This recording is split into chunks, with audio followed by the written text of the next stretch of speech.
Bonjour à tous, bienvenue sur SVM6. Donc avec ce tuto, je vais vous faire un petit tour d'horizon des nouveautés qu'il y a dans Blender de 90 et puis également d'anciens outils, donc je n'ai jamais utilisé.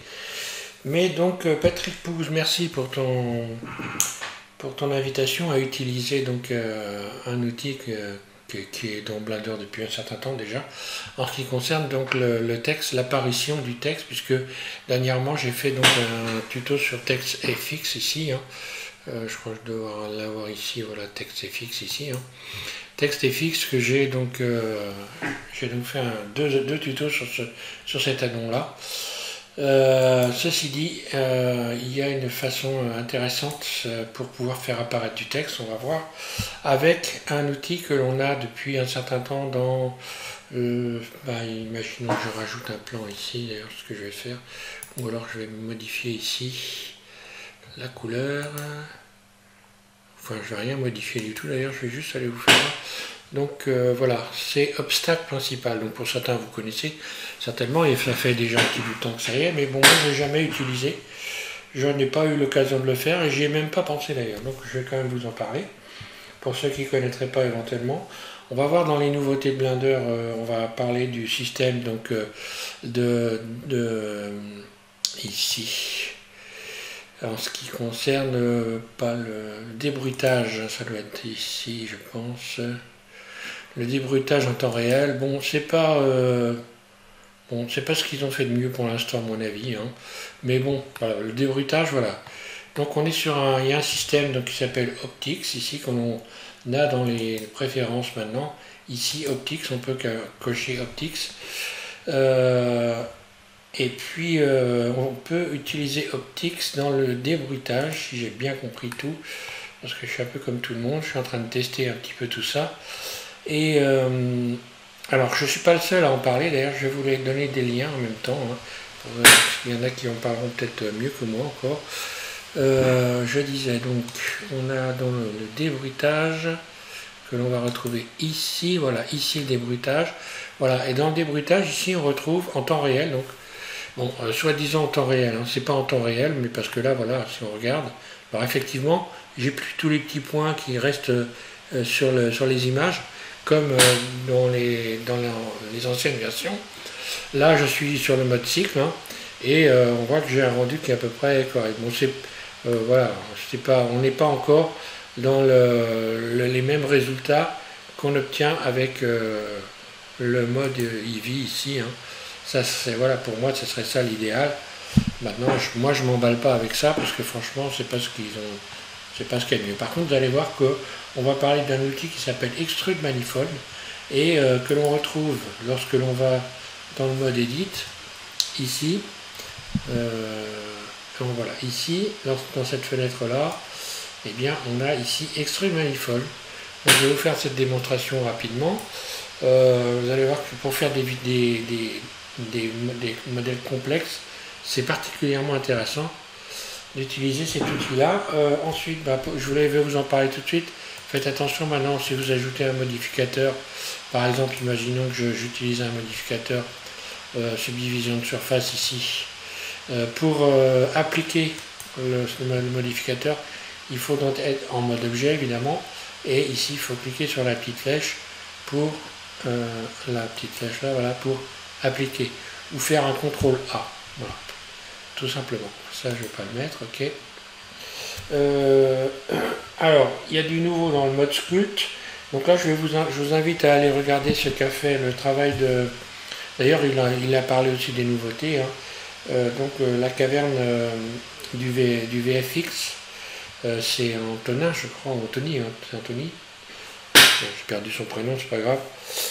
Donc lui, il a fait un tuto où il parle très bien du mode de sculpte.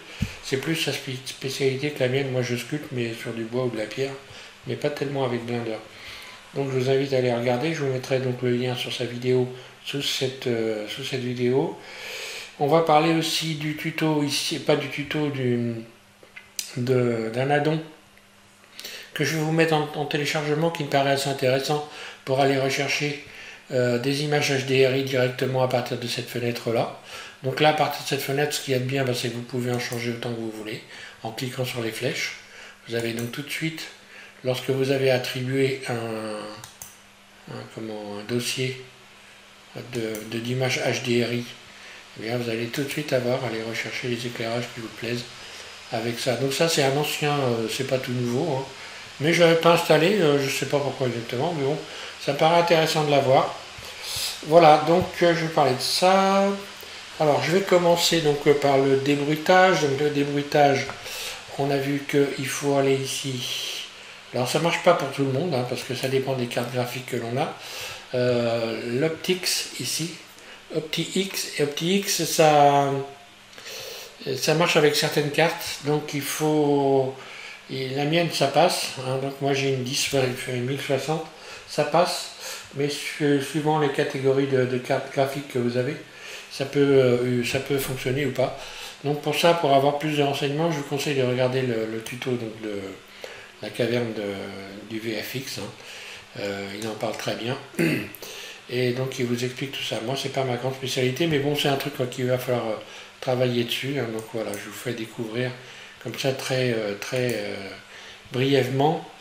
Après il suffit d'aller trouver des tutos, il va y en avoir, je vais en refaire d'autres bien sûr, après avoir donc approfondi un peu le truc. Donc on a ça, ce qui permet d'utiliser apparemment, si j'ai tout bien compris, le débruitage ici, là, donc il faut cocher ici cette case là et ça le rendu, la vue 3D, et donc ici aller chercher OptiX, parce qu'autrement c'est sur automatique. Alors bon, moi je vois pas beaucoup de différences si je vais sur OptiX. Alors est-ce que avec ma carte ça marche véritablement? Par contre il y a quand même un mieux, hein, dans le dénoisage, il y a un mieux, mais bon on va dire que c'est un mieux, on va pas dire que c'est un truc extraordinaire, hein. Faut arrêter de faut pas trop non plus s'affoler avec ça. Pour l'instant on peut pas dire qu'on est encore au niveau de Eevee, hein. C'est ça la vraie révolution, ce serait qu'on en soit au même rythme que Eevee et qu'on ait des rendus aussi rapides que Eevee. En termes de rendu, bon bah ça va peut-être un petit peu plus vite, mais voilà, c'est pas ça, hein. Franchement, c'est pas ce que j'ai trouvé de très flagrant. Des rendus qui seraient plus rapides, moi ils sont pas plus rapides, hein. Pas vraiment en tous les cas. Enfin ça se ressent pas tellement.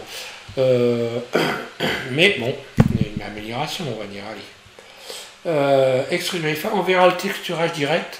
Alors là il y a un truc qui est intéressant, vous allez voir, enfin c'est pas encore complètement au point, mais on peut ajouter une texture et quand on modifie la forme de l'objet, la texture va s'adapter directement aux modifications. Par exemple ici, si j'ajoute une texture au cube, vous allez voir que quand je vais modifier le cube, la texture elle va suivre également, elle va s'adapter à la déformation que je vais créer. Voilà. Donc je vais commencer par vous expliquer donc le obstacle, la texture obstacle que je n'ai pas traité moi, donc qui n'est pas toute nouvelle, mais qui est intéressante en ce qui concerne justement l'application de texte et justement pour rendre visible un texte. On a vu donc dans le texte ici, texte FX, lorsque l'on va dans du texte simple, hein, du simple, hein, on peut faire apparaître le texte de différentes façons. Alors ça peut être intéressant d'utiliser ce que je vais vous faire voir, pour ceux qui ne connaissent pas, hein, mais bon, c'est pas tout nouveau, hein. Mais ça peut servir puisque j'ai fait du texte, autant que je vous le fasse découvrir. Donc surface, j'ai un plan, et ce plan, je vais faire en sorte, je vais faire un RX90 pour le mettre debout. Voilà, je le place devant ma scène, surface, là. Donc GY, voilà. Et je vais lui appliquer ici une texture, donc ici dans matériaux, nouveau. Là je clique sur BSDF guidé pour aller chercher ici obstacle principal. Voilà. Alors ça vient se colorer en noir, donc on voit plus rien du tout, hein. Par contre on voit bien le noir. Donc pour ne plus voir le noir et pouvoir voir un moment à travers le noir, je vais me mettre en vue 1, vous voyez. Donc là on ne voit rien du tout. Par contre lorsque l'on va, alors c'est un peu l'inconvénient, lorsqu'on va aller ici cliquez sur cette fenêtre là et allez dans film ici, vous ouvrez film et vous mettez donc transparent. Et là ce qui se passe, ben voilà, on retrouve la transparence et on ne voit pas les objets qui sont cachés derrière. Par contre, si je fais un F12, je vais aller chercher une caméra, hein, on va voir, je vais chercher ma caméra, voilà, je la place, voilà, donc là on voit rien, strictement rien du tout. Si j'attrape le plan, voilà, et que je fais un RY, pardon, RY, ou GY plutôt, ce sera mieux, oui, voilà, on voit apparaître GY, et voilà, là c'est caché.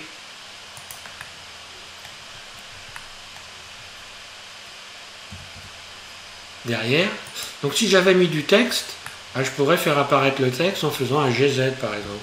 GZ, là. Donc là, si je fais un rendu, un F12, voilà, si je fais un rendu, ben on voit qu'il n'y a rien du tout. Hein. Voilà, donc je suis toujours dans le mode cycle, hein, il n'y a rien du tout. Il n'y a pas d'animation. Enfin, voilà, un rendu d'image, c'est bon, j'ai fait, oui, un rendu d'image, c'est bon. Et là, par exemple, si je fais GY, et que là, cette fois-ci, je fais un F12, donc là, je le mets à moitié exprès, F12. D'ailleurs, voilà, on le voit. Je vais me mettre dans le mode Eevee, ce sera mieux pour faire un rendu rapide. Voilà, Eevee. Donc Eevee, ça fonctionne pareil, hein. Pas de problème. Donc on peut imaginer, voilà ce qui se passe. Donc évidemment, si j'ai un texte, je disais, si je me mets en vue 1 et que j'anime ici mon plan, par exemple, j'enclenche ici l'enregistrement, une première image clé, et puis si je bouge mon texte, alors il faudrait le faire évidemment ligne par ligne, donc ça va être peut-être plus intéressant d'utiliser l'addon ici pour le faire ligne par ligne, mais pour le faire apparaître entièrement directement, bon bah là ça peut être intéressant, mais autrement il faudrait que je fasse par ligne. Là j'ai un temps où le plan s'abaisse, puis j'ai un temps de lecture, donc j'enclenche une image clé, ça bouge pas, puis j'ai un temps où ça s'abaisse, là, et puis voilà. Donc là, ça me donnerait ça en fait. Voilà. Temps de lecture. Voilà, temps de lecture, et puis ça continue. Donc voilà, pour faire ça, vaut mieux utiliser cet addon-là. Par contre, pour faire apparaître un texte directement entièrement, c'est pas inintéressant d'utiliser cette façon de procéder. Donc merci Patrick pour ta suggestion qui est bien intéressante. Et d'ailleurs qui va pouvoir servir à beaucoup de personnes pour faire autre chose que ça. D'ailleurs, on peut imaginer plein de choses avec ça. Hein. Voilà, donc ça je voulais vous en parler à tout prix. Optix, bon je vous ai fait voir Optix, hein, bon c'est pas la panacée, mais bon ça existe et c'est plutôt pas inintéressant. En tous les cas, bon il va falloir un peu s'en servir quand même. Donc je vais tout sélectionner déjà. Et maintenant je vais vous parler de l'extrude manifold, de cet outil que je trouve fantastique. Je supprime tout, donc Shift X, supprimer, je vais rajouter Shift S, je vais mettre mon curseur au milieu de la scène et je vais rajouter un cube. Voilà, on repart d'un cube. Je vais un peu ouvrir la fenêtre de manière à ce qu'on voit mieux. Voilà, alors, cet outil que l'on retrouve dans le mode Edit, ici. Donc si je me mets en mode face, je clique sur le 3, je sélectionne par exemple, je vais rajouter plutôt un CTRL R, je rajoute donc une boucle ici. Et cette boucle, voilà, lorsque je vais utiliser cet outil-là, extrude manifold, j'attrape par exemple une face ici, je me mets en mode face, donc 3, et que lorsque je repousse, vous voyez ce qui se passe, eh bien je n'ai plus de problème pour repousser des surfaces avec cet outil-là, alors que sur les anciennes versions, j'aurais ici des faces qui seraient restées et j'aurais eu un petit mélange. D'ailleurs, on va faire l'expérience. Je vais vous faire voir très rapidement. Voilà, 2.83 de Blender. Version 2.83 de Blender. Tiens, qu'est-ce que j'ai ouvert, moi, là?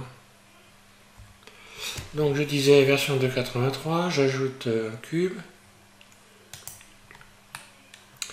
Je le remets en mode Edit. Je rajoute une boucle.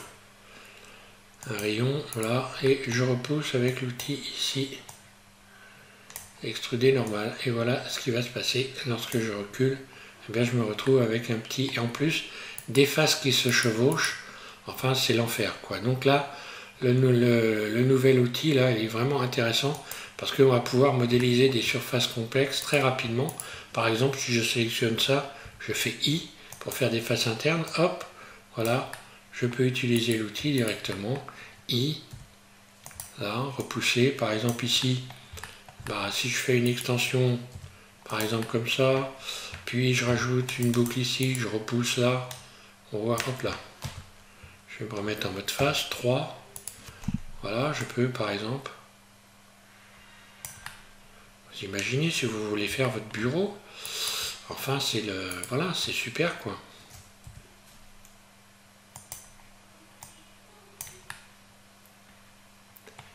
Hop.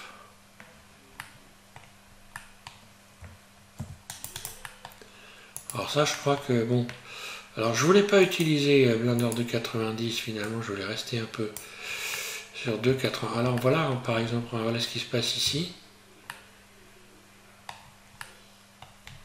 Enfin, c'est vraiment chouette, quoi. Hein. Alors là, il peut y avoir des petits problèmes parce que j'ai repoussé une surface. Alors, donc là, le mieux, c'est de revoir. Alors, voilà, il y a des éléments qu'il faudrait que je retire ici, par exemple ce vertice.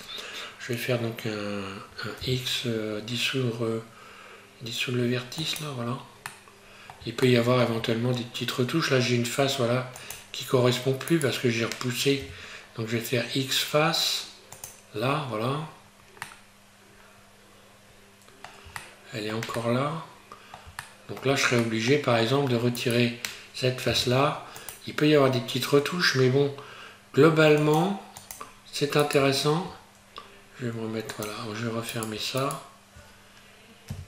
Par exemple, voilà. Et voilà, je suis arrivé à refermer ça. Donc pour faire des surfaces complexes, c'est vraiment un outil qui me manquait, je trouve. Et donc, voilà, donc je voulais vous en parler.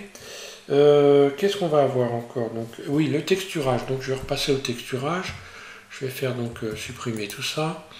Rajouter un nouveau cube, voilà. Voilà, et ce cube, je vais le texturer. En utilisant, donc, bah là, je vais être shading, je clique ici. Je vais ajouter à partir de cette fenêtre, c'est plus rapide. Donc, ici, donc vous allez dans shading, hein, vous cliquez sur nouveau pour avoir donc les nodes ici. Hein. Voilà, et rentrer directement dans le système nodal. Je vais donc glisser une texture, ça va aussi, ça va beaucoup plus vite. Je vais glisser une texture que j'ai sur mon bureau. Enfin, je devrais avoir, non, oui, j'en ai une là. Voilà, je vais utiliser cette texture-là, que je vais connecter ici, à couleur. Et là, directement, on voit que la texture a été appliquée. Donc, je pense que je devrais pouvoir utiliser également ici. Donc, dans le plaquage ici. Hein. Bon, je vais essayer après. Pour l'instant, on va regarder ce que ça donne. Donc, je me remets dans ici la vue 3D normale. Et si j'attrape une face en mode edit, que je la déplace, donc je clique sur le 3, et si je fais un G, ce qui va se passer, elle va se déformer. Voilà, c'est ce qui se passait depuis longtemps avec les autres versions de Blender. Maintenant, on a donc une chose qui va être intéressante, c'est d'aller ici, dans cette fenêtre ici de réglage, et on va donc cliquer sur Options. Donc là, on est dans le mode, attention, dans le mode Edit, hein. Et puis correction donc de face, attribution des faces attribuées, les faces dont ils sont attribuées. Si j'attrape maintenant, si je fais un G X, eh bien voilà, la texture va se multiplier tout simplement. Alors j'ai pas encore compris à quoi sert, comment ça fonctionne ici. C'est bien, pour l'instant je suis pas au carré avec ça, mais bon, c'est un truc à bosser. Hein. Si je rajoute par exemple ici un rayon, je rajoute un rayon, j'attrape par exemple cette face ici, la face qui est là. Si je tire dessus, pas de problème. Par contre, si je regarde en dessous, ça ne le fait pas. Donc pour quelle raison, je n'en sais rien. Je vais essayer maintenant pour voir. de cocher miroir automerge. Qu'est-ce que ça va donner ça? Ça va rien donner. Donc on a cette fenêtre là qui est ici. Hein. Quand je coche, vous voyez, voilà ce qui se passe. Ça correspond ici à cette fenêtre là. Voilà, bon, ça va être un truc à bosser, mais bon, ça me paraît particulièrement intéressant quand même pour cette nouvelle version là. Ça va pouvoir. Alors par contre, si j'ai fait un essai, donc si je sélectionne ces faces là que je fais donc I face interne, ben voilà, et que maintenant je tire, ben voilà. Hein. Donc là c'est pareil, on n'a pas vraiment. Mais bon, c'est un truc à bosser. Hein. Après tout, on verra bien hein, par la suite. Qu'est-ce que je voulais vous faire découvrir encore? Texture direct. Bon, pensez bien que maintenant, si vous ajoutez, je l'ai dû le dire, ça, je sais pas, je me rappelle plus, bon, peu importe. Dans le doute, si vous ajoutez une subdivision, enfin, peu importe un modificateur, comment, une contrainte, peu importe, il faudra donc appliquer à partir d'ici dans le mode objet et cliquer sur cette flèche là pour appliquer. Voilà, si je voulais appliquer ça, je fais ça. Hein. Donc je reviens CTRL Z en arrière. Voilà. Alors pour le mode sculpte, vous aurez donc le lien avec la caverne donc, du FX. Et pour l'addon Easy HDRI, qui est pas tout nouveau non plus, mais bon, qui est intéressant, vous allez l'avoir sous cette vidéo. Donc lorsque vous l'aurez téléchargé, vous irez dans Préférences. Ensuite, vous irez dans Addon, puis vous irez ici dans Install, et vous irez chercher donc votre addon sur là où vous l'avez mis. Donc moi je l'ai mis je les mets tout le temps sur le bureau. Bah, il est plus là, donc mais voilà. Donc voilà, vous l'avez, vous cliquez dessus, et ensuite vous l'aurez dans la liste. Je vais annuler là, voilà. Vous l'aurez ici, donc vous n'aurez plus qu'à le cocher. Donc il s'appelle Easy. Donc Easy. Il est petit. Ah, je sais pas s'ils ont. Alors qu'est-ce que je fais avec oui, c'est sûr. Voilà. Easy HDRI ici. Il faudra cocher donc la case Easy HDRI. Et vous aurez ici donc la possibilité d'aller chercher donc dans vos dossiers les images HDRI. Si vous n'en avez pas, bah, il suffit d'en télécharger sur internet, et on a plein hein, franchement. Ce qui va vous donner accès tout de suite à l'accès direct à pouvoir ajouter donc ici fixe. Voilà, si je clique ici sur ça et dans le mode cycle, voilà.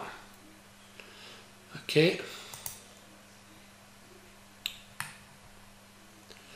Tiens, pourquoi je l'ai pas? Bizarre. Qu'est-ce que je fais qui ne fait? Bah oui, il faudrait peut-être que je me mette dans le bon mode aussi. Hein. Là.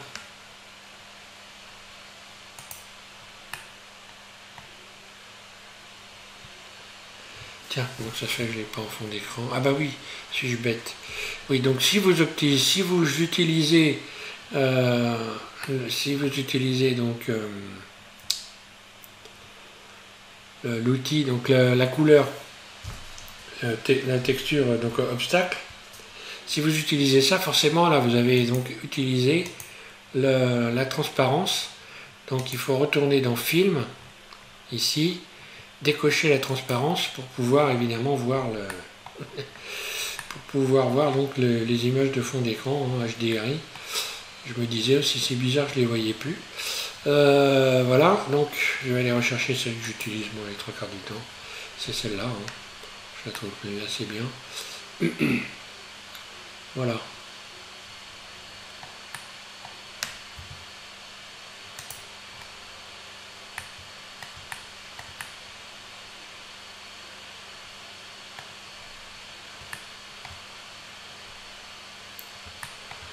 Bon, il y a quand même un peu de mieux quand même, on va pas non plus casser du sucre, hein. C'est pas le but, hein, mais bon. Allez. Voilà, tout ce que je voulais vous dire, je pense avoir fait le tour, donc pensez bien. Alors, dans les personnes qui ont fait des tutos, vous avez aussi, que je me rappelle bien, vous avez Michel. Michel, donc lui, sa chaîne, c'est Le Savoir pour tous. Donc lui aussi a fait un tuto sur la D9, il me semble. Il y a aussi donc le blindeur masqué. Donc le blindeur masqué qui a fait un tuto aussi, je vous invite à aller regarder, qui parle aussi de, je sais plus trop, je l'ai regardé, mais je me rappelle plus. Bon, c'est intéressant d'aller voir ce qu'il a fait, ça a été bien fait. Voilà, ben, je vais m'arrêter là. Je vous ai dit tout ce que je voulais vous dire pour le moment. Donc tout ça, ça va être à développer, hein, et puis il y aura certainement d'autres choses parce que j'ai pas mis le doigt sur tout.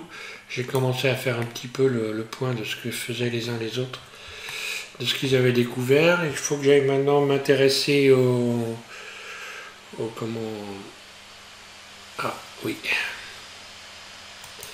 Que j'aille m'intéresser au manuel et que je regarde exactement de quoi il en retourne. Voilà, merci à tous de suivre SVM6.